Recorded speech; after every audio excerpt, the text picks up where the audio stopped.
Qual desses países, Índia, Indonésia ou Islândia, você preferiria morar? Olá, eu sou Pedro Fernando Neri e esse é o Conta Comigo, o podcast do DP com os números da economia. Hoje, discutimos a conta do PIB.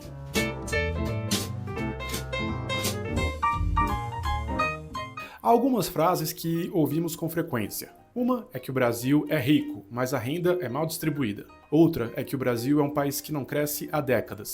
Para uns, consequência da Constituição e seus direitos. Para outros, consequência do neoliberalismo e desindustrialização. Hoje, vamos colocar a bola no chão.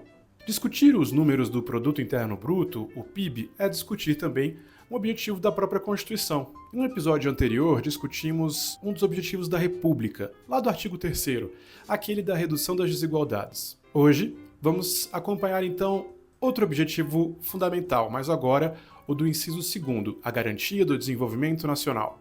Como estamos nesse objetivo? Estamos nos desenvolvendo desde 1988? Para começar, precisamos fazer uma distinção fundamental. Eu quero colocar a diferença entre PIB e PIB per capita. O PIB é a nossa medida para o tamanho da economia de um país. A atividade econômica vai ser maior quanto maior for a população de um país e também quanto maior for sua produtividade. Quer dizer, o produto associado a cada trabalhador. Países com população grande têm, naturalmente, um PIB mais alto, mas isso não indica que seus habitantes tenham boa qualidade de vida. O PIB precisa ser dividido pelo número de cidadãos. O PIB dividido pela população é o PIB per capita, e é ele que é a medida mais apropriada para medir a prosperidade de uma nação.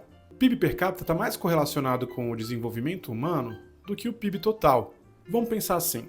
Um país pode ter um PIB baixo, na comparação internacional, mas um PIB per capita alto. Isso acontece se ele não tiver uma população grande, mas for muito produtivo, com população escolarizada, acesso a capital físico e por aí vai. O PIB por pessoa seria alto nesse caso. O contrário também pode acontecer, um país pode ter um PIB alto e um PIB per capita baixo, se o PIB grande refletir essencialmente uma população muito numerosa e não uma população produtiva. A gente consegue perceber bem isso olhando alguns países que começam com a letra I. A Índia tem o terceiro maior PIB do mundo, a Indonésia tem o sétimo maior PIB do mundo e a Islândia tem somente o 152º PIB do planeta. Qual desses países, Índia, Indonésia ou Islândia, você preferiria morar? Em qual a população vive melhor, com mais acesso a bens e serviços? A Índia e a Indonésia estão entre os 4 países de maior população da Terra. São economias que estão crescendo, é verdade, mas ainda tem boa parte dos seus habitantes vivendo na pobreza. Se a gente divide esse PIB pela população, temos um PIB per capita ainda muito baixo.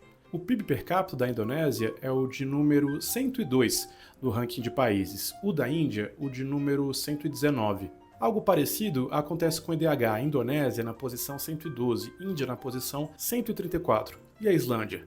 A Islândia está no topo desses indicadores e é o terceiro país de mais alto desenvolvimento humano no IDH, apesar de sua economia ser muito menor que a economia dos outros Is. Esse é um exemplo didático da diferença de PIB e PIB per capita. O denominador importa. E o Brasil nessa brincadeira? Conta comigo.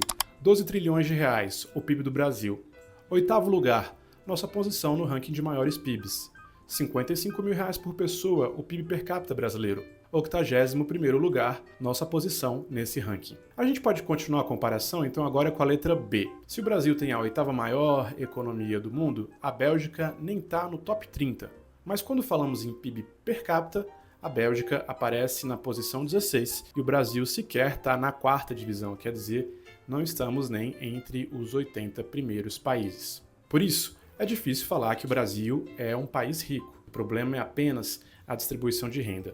Isso não é verdade para a Índia, nem para a gente. Somos sim um país desigual, mas um país desigual e de renda média.